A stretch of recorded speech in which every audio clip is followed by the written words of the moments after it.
Masa keemasan intelektual abad ke-9 sampai ke-13 dunia Islam ditandai dengan era perkembangan ilmiah, religius, filsafat, dan kebudayaan dalam skala serta kedalaman yang tak tertandingi sejarah.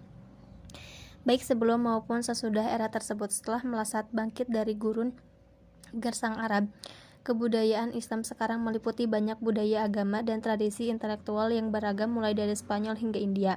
Dalam masa ini, pencapaian kebudayaan sebelumnya dipadukan, dibandingkan, dan menjadi landasan untuk menciptakan zaman keemasan baru dalam penemuan ilmiah. Tak ada tempat lain di dunia ini yang mampu memadukan begitu beragam orang dilengkapi banyak intelektual lokal. Hasilnya sebuah era yang tak hanya berperan sebagai jembatan antara pengetahuan kuno dan Renaissance Eropa, tetapi juga menjadi fondasi bagi dunia ilmiah modern. Universitas tertua di dunia adalah Universitas Qarawiyyin yang didirikan seorang muslimah di Fez, Maroko pada 859. Rumah kebajikan Abbasiyah seperti partai politik yang tak terhingga jumlahnya dalam sejarah. Tumbuh berkembang di atas janji masa depan yang positif dan idealistik, jaminan tentang masyarakat yang lebih adil dan kembali pada kepemimpinan soleh yang membantu melambungkan mereka saat Umayyah terpecah belah.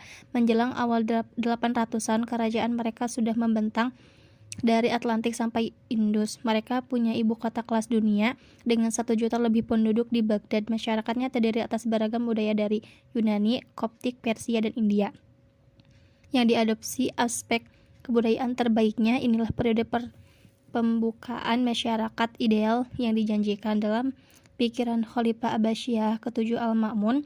Masyarakat ideal masa depan hanya bisa diwujudkan melalui ilmu pengetahuan dan rasionalisme. Untuk mencapainya, berbagai bidang pengetahuan yang ada di seluruh kerajaan harus dikumpulkan di satu lokasi terpusat. Ia yakin jika para cendekiawan terbaik dari dunia Islam dapat dikumpulkan untuk saling belajar satu sama lain, akan terbukalah kemungkinan yang tak terbatas. Pada abad ke-10, Paus Sylvester II menjadi salah satu orang Eropa pertama yang mendukung untuk mempelajari matematika yang dikembangkan cendekiawan Muslim setelah ia menghabiskan waktu belajar di Spanyol dan Afrika Utara Islam. Dengan pemikiran tersebut, ia mendirikan institut pendidikan di Baghdad yang dikenal dengan nama Rumah Hikayat. Ruang lingkupnya bertentangan dengan definisi modern tentang yayasan pendidikan. Dalam institut ini, Universitas Perpustakaan, Badan Penerjemahan, dan lab penulisan ada dalam satu kampus. Perpustakaan dan sekolah kecil sudah ada sejak masa Umayyah, tetapi penekanan Abbasiyah pada upaya mendapatkan ilmu jauh melampaui pendahuluannya. Kabarnya, jika seorang cendekiawan menerjemahkan buku apapun dari bahasa asli ke Arab, ia akan mendapatkan emas seberat buku itu. Cendekiawan terkenal Muslim dan non-Muslim dari seluruh dunia berkumpul di Baghdad sebagai bagian proyek Al-Ma'mun.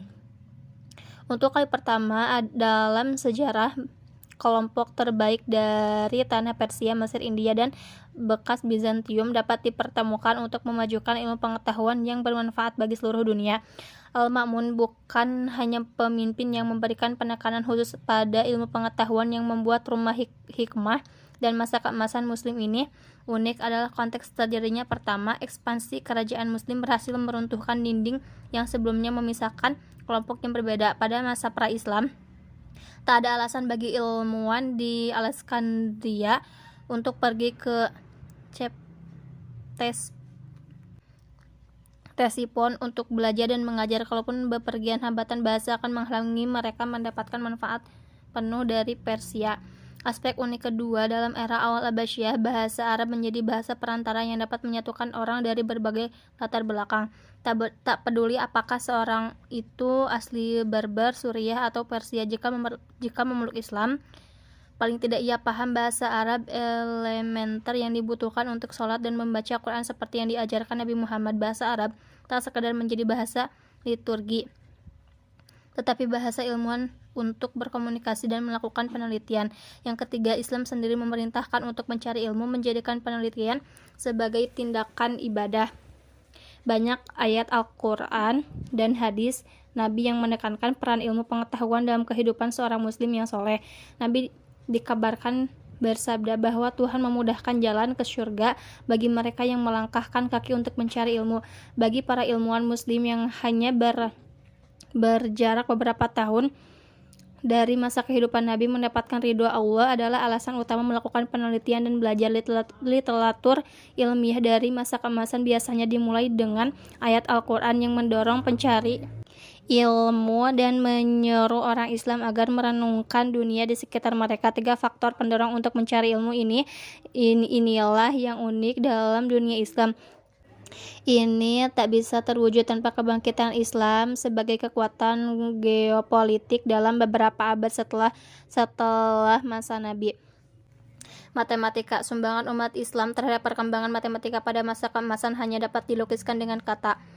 Matematika tentu saja menjadi dasar bagi hampir semua ilmu pengetahuan termasuk fisika, kimia, astronomi, dan geografi. Tetapi bagi para ilmuwan muslim, pada masa kemasan matematika juga merupakan ilmu suci. Mereka berharap bahwa pemahaman akan matematika lanjut dapat membantu mengungkapkan prinsip numerik yang mendasari dan menentukan hukum alam di dunia hari ini. Siapapun yang mengambil kelas fisika dasar akan memahami bahwa rumuslah yang menentukan gerakan objek dalam ruang.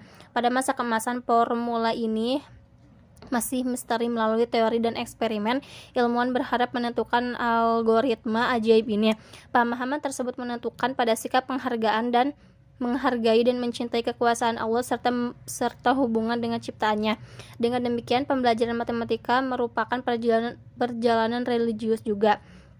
Salah satu ilmuwan matematika muslim terbesar bernama Muhammad bin Musa al-Khwarizmi, seorang Persia yang hidup dari 780 sampai 850 Masehi. Ia salah satu orang pertama yang bekerja di rumah hikmah dan meletakkan landasan bagi perkembangan masa depan matematika. Salah satu kontribusi terbesarnya adalah penggunaan sistem angka India dan penyebaran informasinya.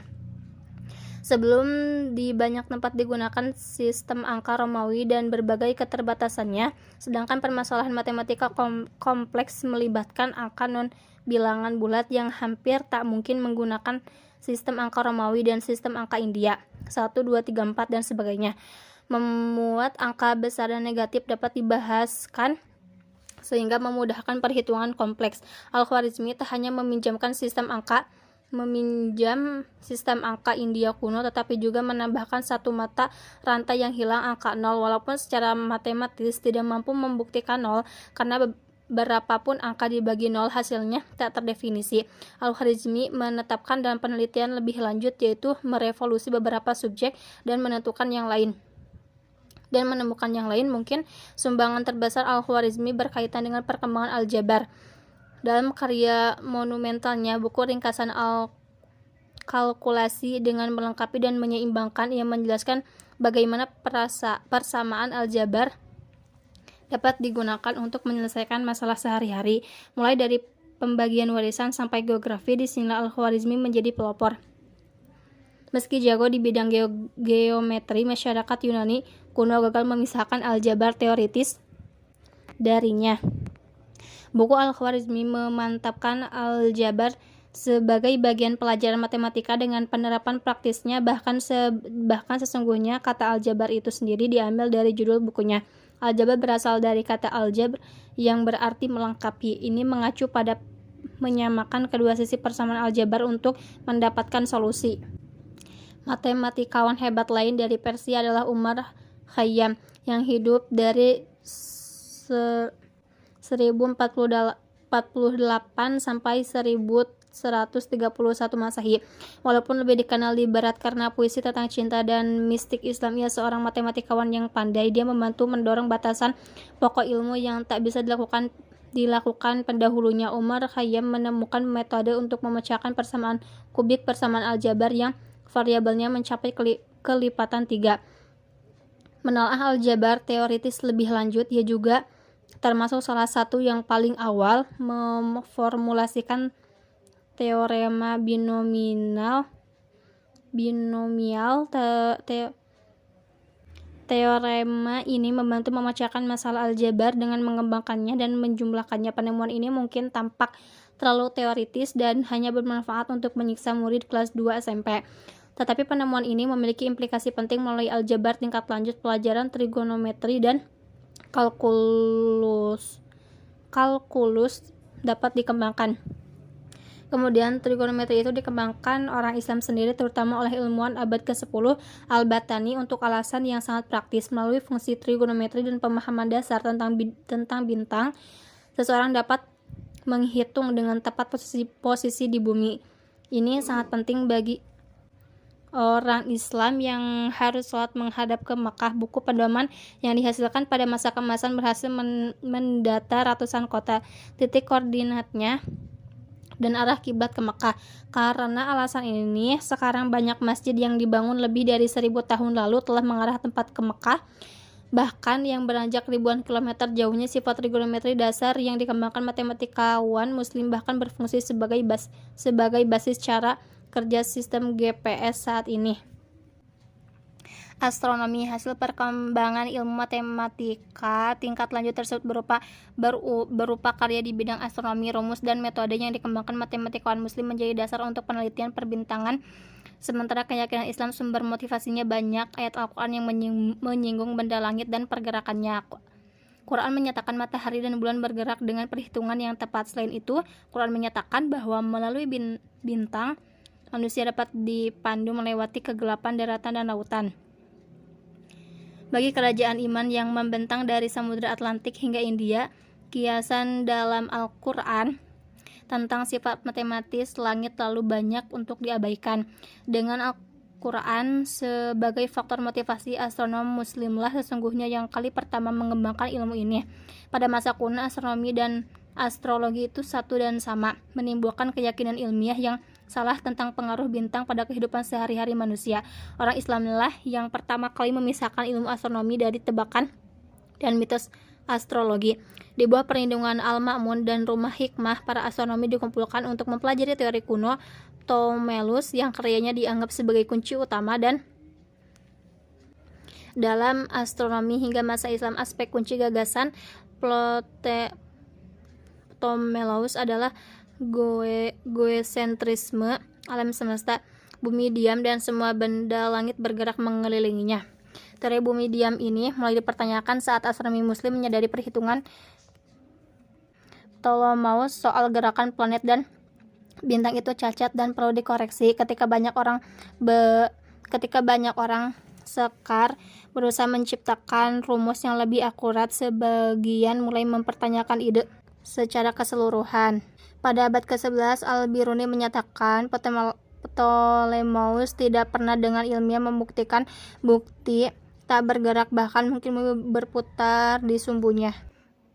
Menurutnya, hal ini akan menjelaskan mengapa perhitungan Ptolemeus melesat, yaitu karena tidak memperhitungkan gerakan bumi. Meski tak pernah diterima penuh oleh astronomi Muslim karena kekurangannya bukti yang meyakinkan, teori rotasi bumi sudah menjadi bahan perdebatan di antara para cendekiawan dunia Islam. Perdebatan ini menjalar ke Eropa, terutama lewat terjemahan Latin dari karya Al-Majriti,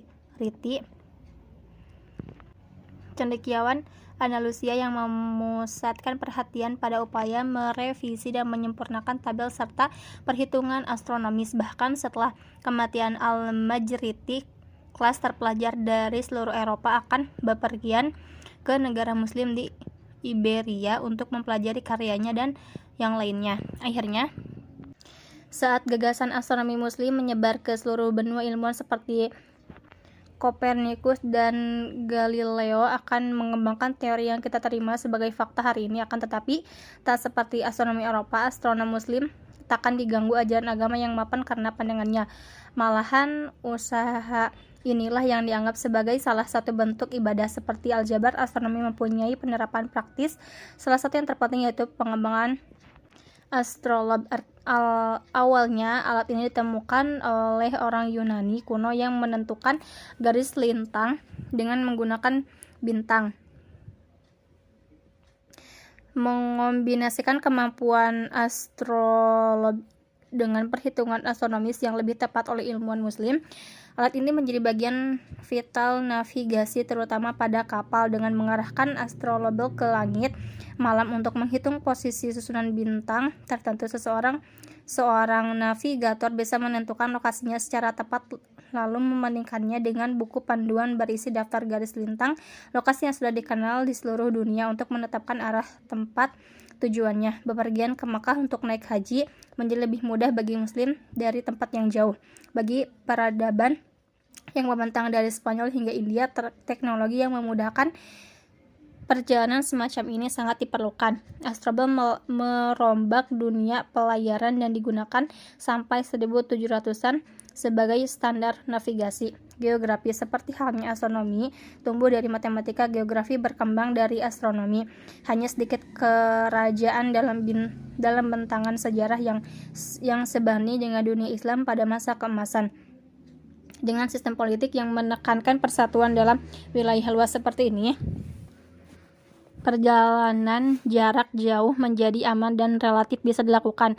Maka tak heran jika orang Islam akan bangkit sebagai ahli geografi unggulan pada abad pertengahan. Mitos lama bahwa Christopher Columbus menemukan bumi itu bulat memang hanya mitos, sudah menjadi fakta yang diterima sejak masa kuno bahwa bumi memang tidak datar. Para pelaut terutama mengetahui ini karena dapat melihat bagian bawah kapal lenyap di balik cakrawala sebelum tiangnya saat kapal berlayar menjauh.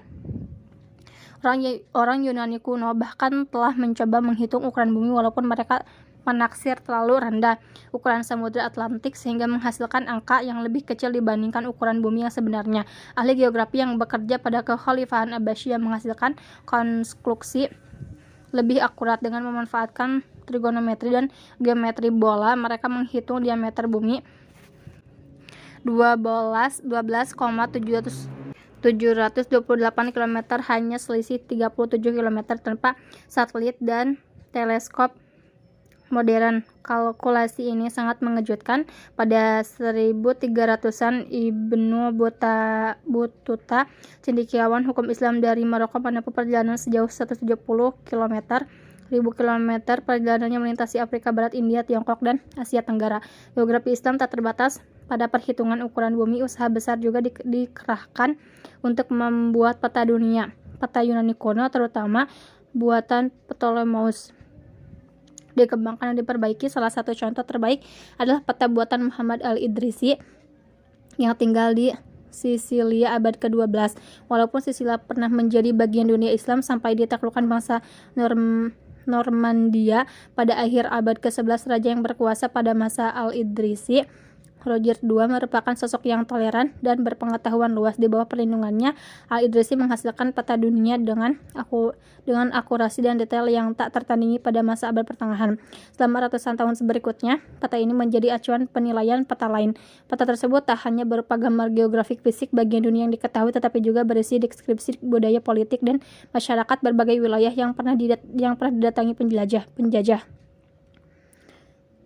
Yang sama menariknya bagi ahli geografi muslim adalah daerah yang tak dikenal. Mitologi barat berpegang pada Christopher Columbus sebagai penjelajah besar yang kali pertama berani melintas Samudra Atlantik untuk menemukan dunia baru pada 1492. Namun narasi penemuannya mengabaikan fakta bahwa sudah ada penduduk asli yang tinggal di sana berabad-abad, dan bukti yang sangat kuat bahwa Viking sudah sampai di Kanada dan pada abad ke-10. Selain itu tersarak banyak bukti tentang pelayaran lintas Atlantik oleh orang Islam ratusan tahun sebelum Columbus.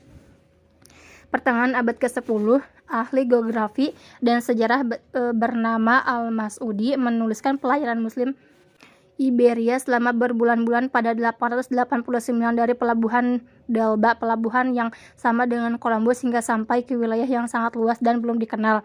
Laporannya menyatakan mereka melakukan perdagangan dengan penduduk lokal, kemudian kembali pulang. Peta Al-Mas'udi bahkan memasukkan daratan yang tak dikenal di seberang Atlantik. Dengan mengacu pada laporan ini, laporan lain yang dicatat Al-Idrisi menuliskan sekelompok pelaut Muslim berlayar selama 31 hari melintasi Samudra Atlantik dan mendarat di pulau tak dikenal.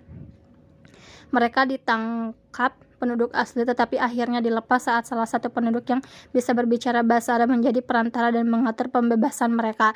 Satu laporan terakhir tentang pelayaran lintas Atlantik datang dari Malik, kerajaan Islam di Afrika Barat yang mencapai kerajaan pada abad ke-14 seperti yang diceritakan kepada Ibnu Battuta, pengelana besar Islam.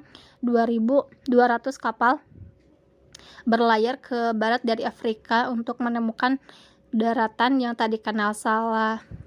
Saat hanya satu kapal yang kembali dilaporkan mereka telah menemukan daratan di seberang samudra, tetapi harus kembali karena badai. Raja Mali, Mansa Abu Bakar, segera memperlengkapi 2.000 kapal berlayar bersama mereka ke Samudra Atlantik dan tak pernah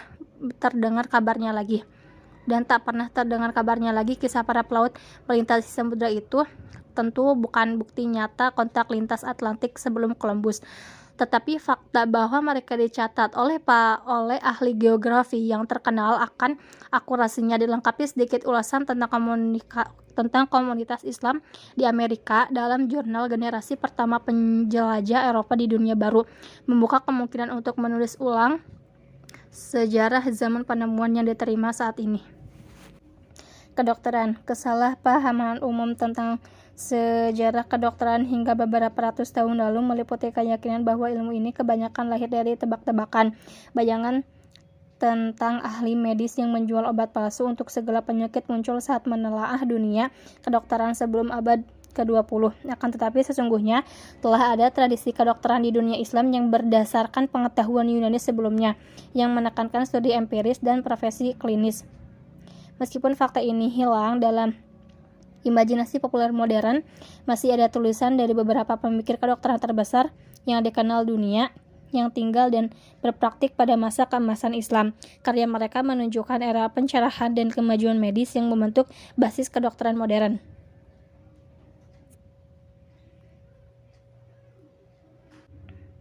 Pada abad ke-10, Baghdad mengadakan ujian lisensi yang harus diambil sebelum dokter boleh berpraktik. Kemajuan Islam di bidang kedokteran dicapai dengan mempelajari apa yang diwariskan dokter Yunani kuno. Galen, ia tokoh besar di bidang ini pada zaman dulu. Dokter dan filsuf abad kedua sebelum Masehi ini banyak menulis tentang dunia medis. Ia mendukung teori bahwa tubuh terdiri atas 4 cairan darah, empedu hitam, empedu kuning, dan lendir. Menurutnya, penyakit disebabkan oleh ketidakseimbangan cairan tersebut dalam tubuh. Walaupun sebagian gagasannya terbilang revolusioner pada zamannya, sebagian yang lain sangat keliru. Ia diterima tanpa kritik oleh para dokter selama ratusan tahun setelah kematiannya. Orang pertama yang secara kritis mempertanyakan gagasan Galen bernama Muhammad bin Zakaria al-Razi yang hidup pada abad ke-9, berdiam di Baghdad. Dialah pendukung kuat pemahaman rasional, bukan sekadar secara teoritis tentang tubuh manusia dengan lugas. Ia memberi judul keraguan tentang Galen pada bukunya. Ia menyimpulkan penyakit fisik tak hanya akibat ketidakseimbangan cairan atau sebagian hukuman Tuhan seperti yang diyakini orang Eropa abad pertengahan, tetapi penyakit disebabkan oleh faktor internal dan eksternal tentu yang harus dipecahkan untuk mengobatinya. Seiring dengan ini, ia mengembangkan obat khusus dan manjur untuk penyakit umum seperti batuk, sakit kepala, dan sembelit. Akan tetapi ia tak membatasi diri mengobati gejala atau penyakit fisik suatu penyakit. Ensiklopedia Kedokteran raksasa karyanya Kehidupan Suci menekankan arti penting dedikasi pada bidang kedokteran dan kemajuan dan pembelajaran terus-menerus. Selanjutnya, ia meyakinkan praktik kedokteran sebagai usaha yang mulia dan dokter dipercaya Tuhan untuk berbuat baik kepada setiap orang yang membutuhkan, bukan musuh ataupun orang yang tak mampu. Maka ia suka merawat pasien miskin dengan gratis di rumah sakit terkenal di Baghdad. Karenanya disebarkan secara luas selama berabad-abad, membantu memadu generasi dokter masa depan di dunia Islam dan Eropa. Dokter besar lainnya dan mungkin paling termasyhur adalah Ibnu Sina. Ia dikenal sebagai Avicenna, meskipun terus-menerus berpindah dari satu kota ke kota lain karena lingkungannya politik Persia yang bergolak pada awal 1000-an. Ia mampu membangun riwayat hidup sebagai ilmuwan serba tahu yang paling pandai pada masa keemasan Muslim. Ia menerapkan pendekatan rasional, ilmu pengetahuan bidang lain pada dunia kedokteran. Pendekatan ini memberikan pengetahuan yang tak dimiliki ilmuwan lain. Termasuk Al-Razi, ia merumuskan teori bahwa semua hal dalam tubuh dapat dipahami melalui rangkaian peristiwa sebab dan akibatnya. Meski tampak masuk akal di dunia ilmiah sekarang, pada abad ke-11 pandangan itu merupakan ide baru yang coba dibuktikan Ibnu Sina. Berdasarkan sekian tahun pengamatan klinis dan penelitian ilmiah yang menyimpulkan penyakit dapat menyebar melalui udara, air, atau tanah.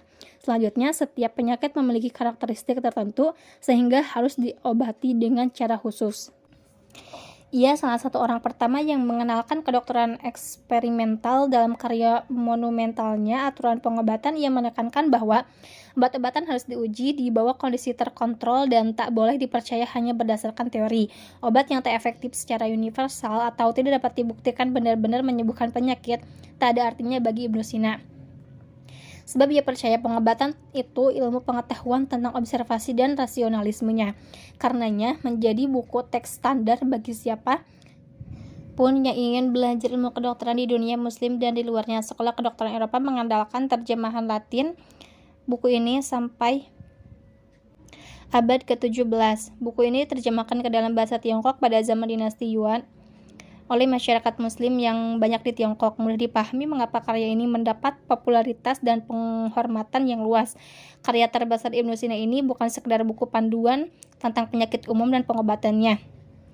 Ini ensiklopedia medis yang lengkap. Deskripsi yang dapat ditemukan di dalamnya meliputi bius anestesi, kanker payudara, rabies, toksin, borok, penyakit ginjal, dan tuberkulosis. Selain itu, Ibnu Sina menulis tentang hubungan antara kesehatan mental dan fisik, serta menyimpulkan pikiran negatif dapat menyebabkan penyakit seperti halnya faktor lain berupa racun, cedera, atau makanan. Kini kemungkinan hubungan antara pikiran dan tubuh dihubungkan dengan generasi psikolog pertama seperti Freud dan Jung. Kenyataannya, kemungkinan tersebut sudah tampak nyata bagi Ibnu, dokter lain, dan filsuf masa itu. Pada 872, pengusaha Mesir Ahmad bin Tulun mengeluarkan dana 60.000 dinar emas untuk membangun rumah sakit di Fustat. Rumah sakit ini memberikan pelayanan kesehatan gratis bagi masyarakat dan menyediakan satu bangsal untuk pasien sakit jiwa. Pemikir bidang kedokteran terbesar sepanjang masa ini tak mampu mencapai prestasi tinggi tanpa dukungan institusi yang hebat. Dunia Islam pada masa keemasan dengan sumber daya keuangan dan institusi politik yang kuat mendirikan beberapa rumah sakit pertama dalam sejarah. Dorongan untuk mendirikan rumah sakit datang dari kebutuhan melayani kesehatan warga miskin. Orang kaya mampu membayar dokter pribadi dan perawatan di rumah, tetapi orang miskin tak mampu mendapatkan kemewahan seperti itu. Untuk menyediakannya bagi mereka, para khalifah dan emir mendirikan lembaga di kota-kota besar di dunia Islam untuk menyediakan pelayanan kesehatan terjangkau atau gratis bagi yang membutuhkan. Pada awal abad ke-19, rumah sakit pertama muncul di Baghdad. Seiring waktu, ukuran dan cakupan rumah sakit ini mulai menyerupai rumah sakit modern. Ada puluhan dokter dan perawat, termasuk dokter spesialis serta ahli bedah. Rumah sakit ini juga menyediakan pusat layanan rawat jalan, bangsal psikiatri, pusat layanan bedah, dan bangsal kelahiran. Mungkin perbedaan terbesarnya adalah rumah sakit tersebut gratis bagi yang tak mampu, jauh berbeda dari rumah sakit yang beroperasi sekarang. Bagi para penyokong rumah sakit ini, teladan kenabian tentang perasaan kasih sudah sangat jelas di mata mereka. Masyarakat yang berdasarkan Islam diminta memperhatikan seluruh warganya tanpa melihat harta, ras, atau bahkan agamanya. Setelah didirikan di Baghdad, institusi penyembuhan yang mencerahkan ini menyebar di seluruh kota utama, terutama dunia Islam dari abad ke-10 hingga abad ke-14. Rumah sakit dapat ditemukan di Kairo, Damaskus, Baghdad, Mekah, Madinah, dan bahkan Granada yang jauh di Iberia. Nantinya Ottoman akan meneruskan tradisi rumah sakit publik ini. Dan selama masa kekuasaan mereka lah Eropa mulai menyusul bahkan menyalip dunia Islam. Pada 1200-an, Ibnu al-Nafis menuliskan darah beredar dari jantung ke paru-paru untuk menyerap oksigen, kemudian kembali ke jantung dan seluruh tubuh. Renaissance membuktikan gerakan menerjemahkan ratusan teks Arab ke bahasa Latin di pusat kebudayaan dan ilmu pengetahuan seperti Padua dan Bologna. Orang Eropa mampu mengembangkan lebih jauh temuan para tokoh besar seperti Ar-Razi dan Ibnu Sina yang telah memajukan pengetahuan, Galen dan Hippocrates. Pengetahuan dan institusi kesehatan saat ini sebagian besar datang dari Barat, tetapi didasarkan pada tradisi kesehatan Muslim sebelumnya yang didasarkan pada Yunani kuno. Narasi perbenturan budaya yang diembuskan kelompok ekstrem kedua pihak dalam konflik modern mengabaikan contoh tradisi intelektual lintas budaya semacam ini. Fisika. Sejauh ini matematika hanya memengaruhi ilmuwan Muslim. Jika mereka benar-benar ingin memahami prinsip yang diciptakan Tuhan untuk mengendalikan alam semesta, berbagai gagasan yang dirumuskan matematikawan harus diterapkan di dunia nyata. Pada titik itulah sekumpulan psikiawan Muslim berbakat hadir. Seperti di bidang lain, fisikiawan Muslim membangun pengetahuan di atas kebudayaan kuno yang karyanya diterjemahkan ke bahasa Arab dengan mengambil dari berbagai tradisi intelektual dan ilmu pengetahuan yang sudah dikuasai dunia Islam.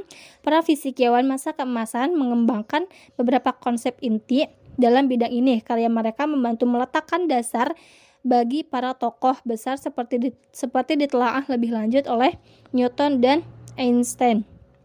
Salah satu ilmuwan utama yang turut menyumbang dalam tradisi intelektual berkelanjutan ini Ibnu al-Haytham. Ia berasal dari Irak. Awalnya ia bekerja sebagai pegawai negeri di pemerintahan Abbasiyah, tetapi ia segera meninggalkan pekerjaan itu untuk bergabung dengan pusat intelektual yang menjanjikan di Kairo, ibu kota kerajaan Fatimiyah. Setelah berselisih dengan penguasaan Fatimiyah, ia menjadi tahanan rumah yang ternyata menghadirkan berkah baginya dan bagi bidang fisika itu sendiri. Saat ditahan di rumahnya sendiri, Ibnu Haytham mampu memusatkan perhatian dan usahanya untuk mempelajari cahaya. Sejak masa kuno, penelitian tentang cahaya dan sifatnya telah membingungkan bahkan bagi orang paling cerdas. Salah satu gagasan terkemuka tentang cahaya pada masa Ibnu Haytham bersumber dari Ptolemeus. Ia berpendapat bahwa cahaya adalah sinar yang dipancarkan dari mata, dan sejumlah besar sinar cahaya diubah menjadi informasi yang dapat diproses otak. Saat Ibnu Sina membedah mata di Persia untuk memahami bagaimana cahaya melintasinya, Ibnu al-Haytham sedang mengadakan penelitian serupa di Mesir. Setelah sekian tahun bekerja keras melakukan penelitian dan eksperimen, Ibnu al-Haytham menulis buku yang tergolong inovatif pada masanya. Dalam buku tentang optik, Ibnu al-Haytham berpendapat bahwa cahaya terdiri atas sinar yang bergerak dalam garis lurus. Lebih jauh lagi, ia merancang kamera obskura, alat yang terdiri atas kotak kedap cahaya dengan satu lubang kecil yang tembus ke belakang pada dinding dalam kontak yang berseberangan dengan lubang. Gambar apapun yang tertangkap oleh lubang akan diproyeksikan. Ia berpendapat bahwa ini hanya bisa terjadi jika sinar cahaya lurus datang dari objek di luar kotak yang difokuskan oleh lubang dan mendarat di dinding seberang lubang. Ibnu al-Haytham belum memiliki teknologi yang diperlukan untuk mengembangkan kamera obskura setelah selangkah lebih lanjut menjadi kamera yang dapat menangkap gambar sekarang. Tetapi tanpa penelitian rintisannya di bidang optik, kamera takkan terwujud dalam 1000 tahun ke depan.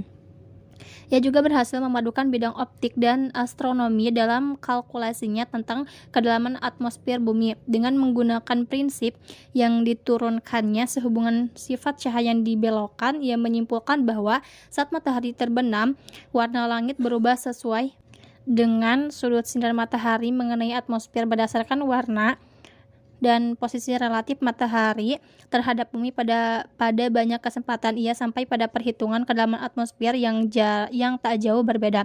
Baru ketika pesawat ruang angkasa dari Amerika Serikat dan Uni Soviet terbang ke luar angkasa, kita mampu memverifikasi perhitungan Ibnu al-Haytham.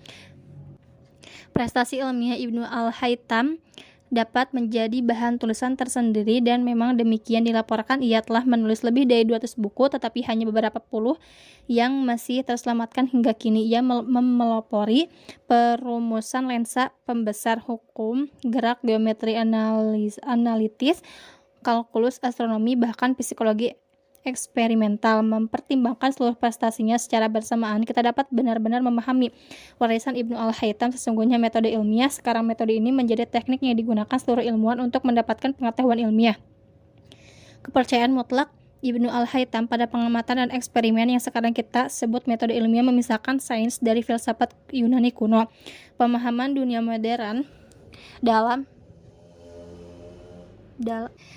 seluruh bidang ilmu didasarkan pada metode yang diprakarsai tokoh intelektual besar ini.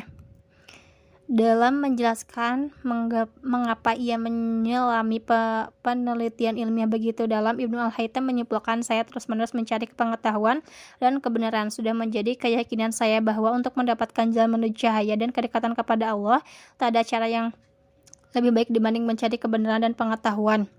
Setelah Ibnu Al-Haytham meninggal, para ilmuwan muslim melanjutkan penemuan dan mencari manfaat praktisnya.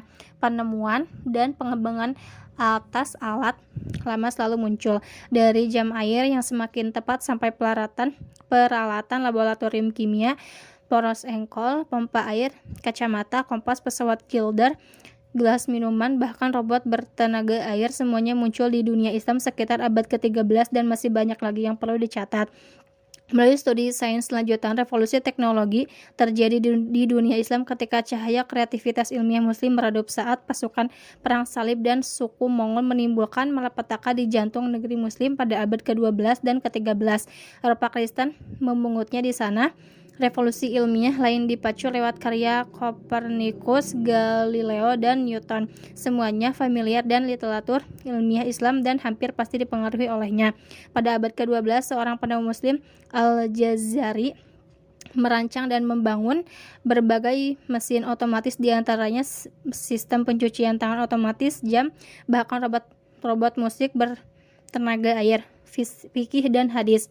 Dengan perkembangan ilmu pengetahuan empiris, timbullah ilmu pengetahuan Islam melalui penelitian mendalam tentang Al-Quran dan tindakan Nabi. Para cendekiawan merumuskan bidang fikih, hukum, jurisprudensi Islam berlawanan dengan pemahaman modern tentang hukum sekunder. Fikih berlaku dalam segala hal, mulai hukum kriminal sampai cara sholat dan makan yang halal. Tantangan bagi para ahli fikih adalah mengadaptasikan aturan yang telah diterapkan pada awal 600-an ke dalam dinamika dunia peradaban Islam pada abad berikutnya. Dari tantangan ini berkembanglah interpretasi fikih yang beragam dan disebarkan oleh ulama yang berbeda, tetapi semuanya bertujuan memahami dan menerapkan Quran serta teladan Nabi seautentik mungkin. Penafsiran ini menjadi ajaran pemikiran hukum yang dikenal sebagai mazhab.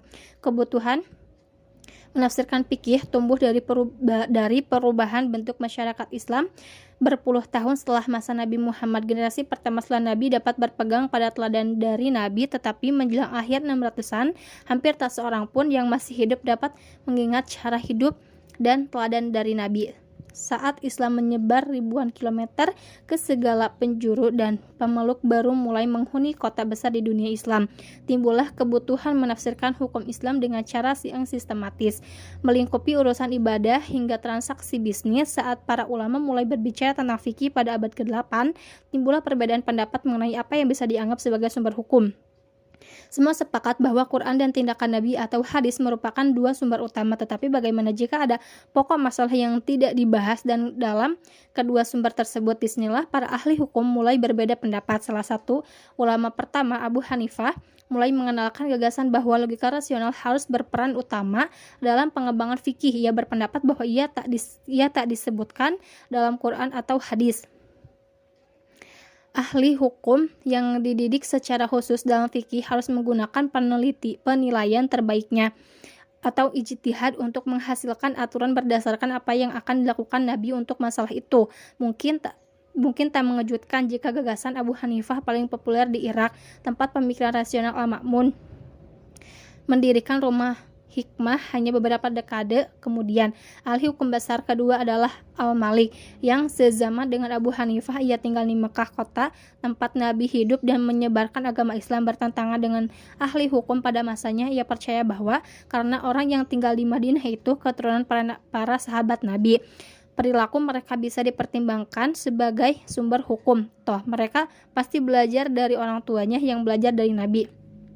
Dasar pemikirannya dalam menggunakan tradisi penduduk Madinah dan ketaatan penuh pada hadis alih-alih penularan tak diterima semua orang, tetapi ia juga mendapat banyak pengikut, termasuk Khalifah Harun ar-Rasyid dari dinasti Abbasiyah.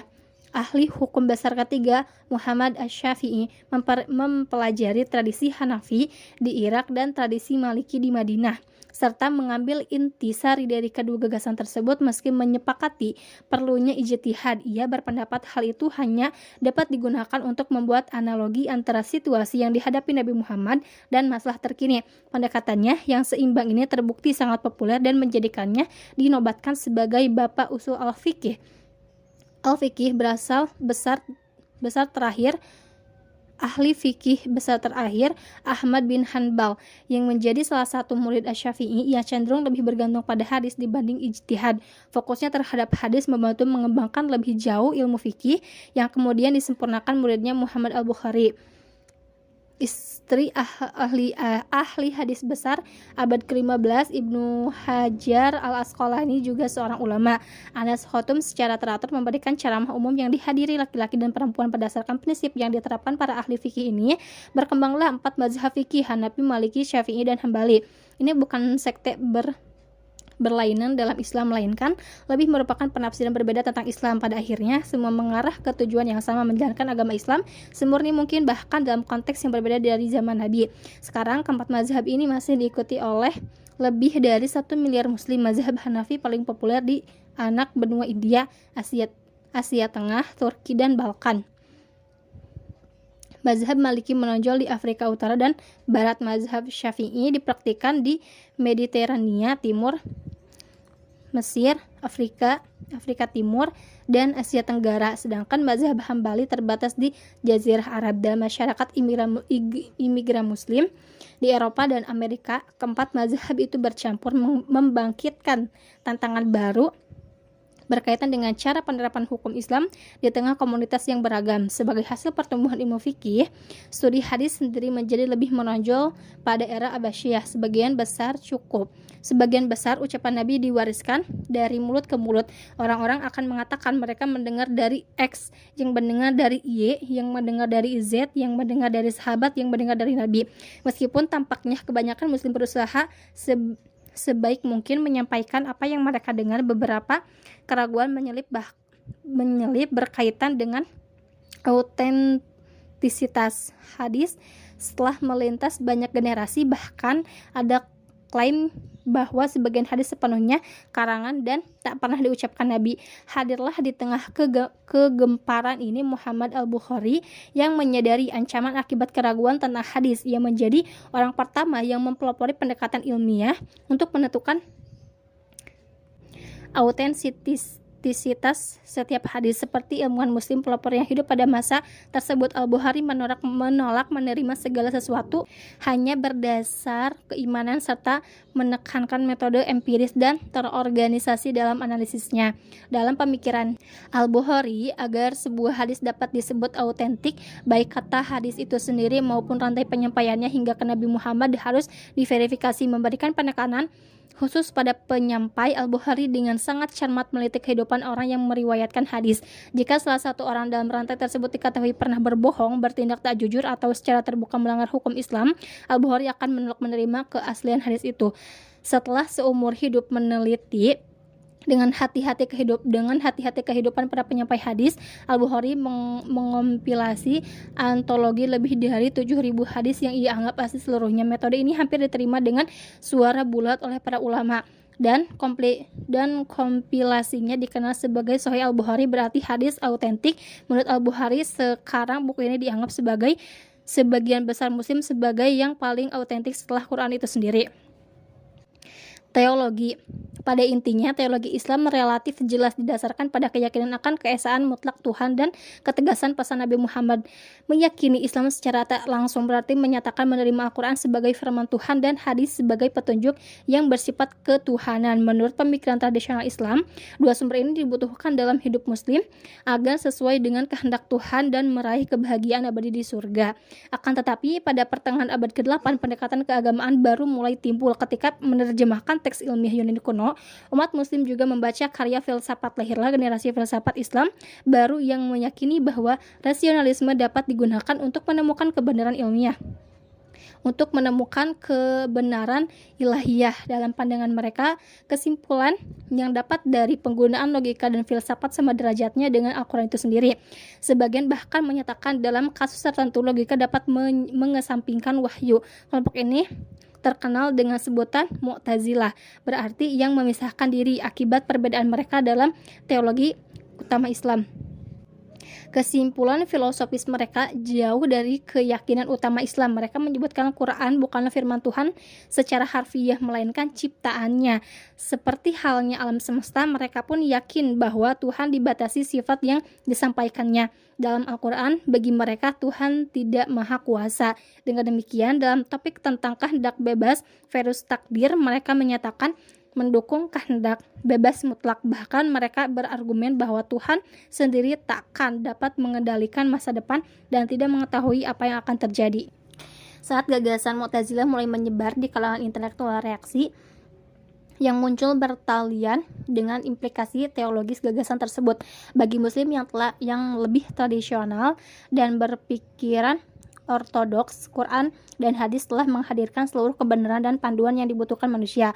Memanfaatkan filsafat untuk menghasilkan kebenaran ilahiyah itu bukan saja tidak perlu, melainkan juga berbahaya. Pemimpin kaum tradisionalis pada awal 800-an adalah Ahmad bin Hanbal, ahli fikih yang mendirikan mazhab Hanbali. Meskipun dianiaya Khalifah Al-Ma'mun yang menjadi pelindung utama ideologi Mu'tazilah, Ibnu Hanbal tegas memilih penafsiran literal dan kaku terhadap Quran serta hadis yang berkaitan dengan teologi. Dalam pikirannya tak ada tempat bagi penalaran filsafat, terutama ketika menghasilkan kesimpulan yang berlawanan dengan kebenaran yang dinyatakan dalam Al-Quran. Ibnu Hanbal tegas menyatakan sifat Tuhan harus diterima secara harfiah dan tak perlu dipertanyakan. Jika Quran menyatakan Allah maha melihat, maka Allah maha melihat dan tak seorang pun perlu berusaha memahami bagaimana cara Allah melihat semuanya atau merasionalisasikan bagaimana mungkin itu terjadi. Pendekatan Ibnu Hanbal yang tegas dalam masalah ini membuatnya punya banyak pengikut dan mampu menahan laju penyebaran keyakinan Mu'tazilah. Tetapi pandangan tersebut terus populer di kalangan akademis sampai pendekatan lain yang melawannya bangkit. Yang paling berbahaya memang kejahatan melawan agama yang dilakukan oleh siapa yang menganggap bahwa Islam harus diperjuangkan dengan menolak matematika. Meskipun menekankan kembali otoritas Quran dan hadis dalam menyikapi penalaran filsafat, pendekatan literal gagal melawan gagasan spesifik dari Mu'tazilah. Hal ini berubah saat pemikiran abad ke-10 Al-Ash'ari mulai mendukung keyakinan tradisional melalui penalaran. Ia tetap meyakini interpretasi literal Quran ala Ibnu Hanbal, namun ia menilai tak ada salahnya menggunakan penalaran filsafat untuk mempertahankan penafsiran tersebut. Pendekatannya dalam teologi dikenal sebagai mazhab Ash'ari dan metode diskursus rasionalnya dikenal sebagai kalam. Menggunakan kerangka kerja ini, kaum tradisionalis mulai menyerang setiap argumen Mu'tazilah dengan logika yang oleh Mu'tazilah sendiri sangat dijunjung tinggi. Pemikir tradisional terbesar adalah Abu Hamid Al-Ghazali. Ia terkadang dianggap sebagai orang Islam paling berpengaruh dalam sejarah setelah Nabi dan para sahabatnya. Setelah mempelajari Mu'tazilah dan Ansori secara mendalam, ia menguasai banyak argumen teologis kedua aliran tersebut. Selain berbagai pendekatan agama secara umum, ia berpendapat bahwa keyakinan seseorang tak boleh didasarkan seluruhnya pada penalaran filsafat, tetapi logika itu harus digunakan untuk melawan gagasan tradisional ketika diperlukan. Menurut autobiografinya, ia menyimpulkan jalan sejati menuju Tuhan adalah ketaatan mutlak kepadanya dan menyucikan jiwa dari keinginan duniawi. Penekanan terhadap penyucian ini menjadi fokus utama Sufisme, komunitas spiritual yang menuntut keterlepasan dari dunia demi mencapai kedekatan dengan Tuhan. Karya Al-Ghazali akhirnya membantu membalikkan arus aliran Mu'tazilah yang mundur dan diluapkan selama berabad-abad setelahnya. Secara bersamaan, Sufisme yang didukung Al-Ghazali sangat populer dan menjadi gerakan utama di hampir seluruh daratan Islam. Syiah ketika sebagian besar dunia Islam menerima pendekatan fikih dan hadis yang dibuat para ulama ternama. Sebuah kelompok minoritas menolaknya sama sekali. Awalnya mereka berangkat dari komunitas Islam yang politis, tetapi seiring berjalannya waktu berkembang dimensi religius di dalamnya. Kelompok ini meyakini Ali dan keturunannya paling berhak menjadi khalifah. Mereka mulai menyuarakan pemikiran lain tentang hukum Islam dan hadis yang berakar dari perbedaan politik dengan khalifah sebelumnya. Kelompok ini menyebut dirinya Syiah Ali, yang berarti kelompok Ali, tetapi sering disebut sebagai Syiah. Bagi Syiah, semuanya bermula dari terpilihnya Abu Bakar sebagai khalifah pada hari wafatnya Rasul. Dalam pertemuan itu, Umar mencalonkan Abu Bakar dan memberikan sumpah setia kepadanya. Saat itu Ali tak hadir, meski Ali sendiri menerima kekhalifahan Abu Bakar. Generasi Syiah berikutnya mulai mempertanyakan legitimasinya. Di mata mereka, sepupu dan menantu Nabi ini seharusnya ada dalam pertemuan dan dipilih sebagai khalifah pertama. Hal ini berujung ada kepercayaan bahwa Abu Bakar, Umar, dan seluruh pendukungnya merampas kekuasaan yang menolak hak sah keluarga Nabi sebagai pemimpin umat Islam. Bagi Syiah, seluruh konsep kekhalifahan itu batal. Malahan mereka menganjurkan dunia Islam dipimpin keturunan Nabi melalui putrinya Fatimah yang menikah dengan Ali. Kaum Syiah yang menganut paham imamah, pemahaman bahwa hanya keturunan Ali yang berhak memerintah. Syiah menganggap Ali sebagai imam pertama, sedangkan anaknya Hasan dan Husain merupakan yang kedua dan ketiga. Meskipun mempercayai imamah dan bukannya kekhalifahan, Syiah belum menjadi sekte terpisah dari Islam. Imamah sekedar konsep politik yang tak secara otomatis memiliki implikasi keagamaan. Bahkan Khalifah Umayyah dan Abbasiyah secara umum dirujuk sebagai imam juga, agar dianggap sebagai kelompok keagamaan, bukan sekadar golongan politik. Argumen Syiah tentang khalifah pertama beranjak lebih jauh, antara lain dengan menyebut Abu Bakar dan pendukungnya sebagai perampas kekuasaan, sehingga setiap hadis yang disampaikan lewat mereka tak bisa dipercaya. Argumen ini mengandung implikasi keagamaan yang luar biasa. Orang yang mendukung kekhalifahan Abu Bakar meriwayatkan sebagian besar hadis yang diterima para ulama. Aisyah, istri Nabi, dan tetangganya Abu Hurairah bersama-sama melaporkan ratusan hadis yang terdaftar di Sahih Al-Bukhari. Bagi kaum Syiah, hadis ini tak dapat dipercaya karena dukungan politisnya terhadap Abu Bakar, Umar, dan Utsman. Untuk mengisi kekosongan akibat penolakan ribuan hadis, Syiah menaikkan ucapan para imam ke tingkat tepat di bawah atau dalam beberapa hal sama dengan ucapan Nabi. Bagi dunia Islam, ini adalah hujatan, tetapi bagi Syiah, para imam berkat garis keturunan khusus mereka tak mungkin menjadi penafsir keagamaan yang salah karena mendapatkan pengetahuan khusus berlangsung dari Tuhan. Sebagian besar ideologi ini tampaknya dipengaruhi filsafat Mu'tazilah, karena dalam pendekatan ortodoks Islam, gagasan manusia dengan status setengah dewa tak bisa diterima. Konsep neoplatonik dari filsuf utama pada masa awal Abbasiyah dapat membantu Syiah melegitimasi imamah dari perspektif teologi. Cabang utama Syiah dikenal dengan Ithna Asyariyah, imam 12, karena mereka yakin ada 12 imam setelah Nabi Muhammad. Menurut mereka, garis imam berhenti di Imam Muhammad Al-Mahdi yang bersembunyi saat baru berusia 5 tahun pada 874 Masehi. Dengan demikian dimulailah periode yang dikenal sebagai gaib kecil. Selama wakil khusus mampu tetap berkomunikasi dengan dia dan menerima petunjuk bagi kaum Syiah, tetapi pada 941 Masehi diumumkan bahwa Al-Mahdi telah pergi ke gaib besar dan komunikasi lebih jauh dengan imam tak dimungkinkan. Kaum Syiah percaya sang imam gaib hanya akan turun pada akhir masa untuk memulai era autopis di bawah pimpinannya. Tetapi sampai ia turun, pengikut 12 imam menyatakan dengan tegas bahwa petunjuk dapat ditemukan dalam Al-Quran, kompilasi hadis yang mereka anggap asli, dan perilaku serta keyakinan 12 imam ini bukan satu-satunya kelompok Syiah yang butuh pada masa pergolakan awal dinasti Abbasiyah. Kelompok lain percaya hanya pada 7 imam dan kemudian dikenal sebagai Sya'biyah. 7 imam kelompok ini lebih sukses secara politis dibandingkan kelompok 12 imam. Abad 10 merupakan periode kebangkitan negara Syiah 7 imam di Arab Timur Tengah dan Mesir. Kelompok Syiah terkecil hanya mempercayai 7 imam yang dikenal sebagai Zaidiyah, mengacu pada penerimaan mereka akan cucu Husain Zaid sebagai imam terakhir kaum Zaidiyah punya banyak kesamaan dengan Islam pada umumnya, dan pandangannya tentang khalifah awal lebih moderat daripada yang lain. Gagasan Syiah tak pernah populer seperti diharapkan pendukungnya, meskipun sekuat tenaga berdakwah dan menarik emosi umat dengan mengungkit perselisihan seputar Ali dan Husain. Mayoritas dunia Islam tidak menerima deviasi teologi dan hukum Syiah, bahkan bagi sebagian besar umat ideologi Syiah membahayakan Islam itu sendiri. Lagi pula sejak mula pergerakan Islam telah dianggap unik.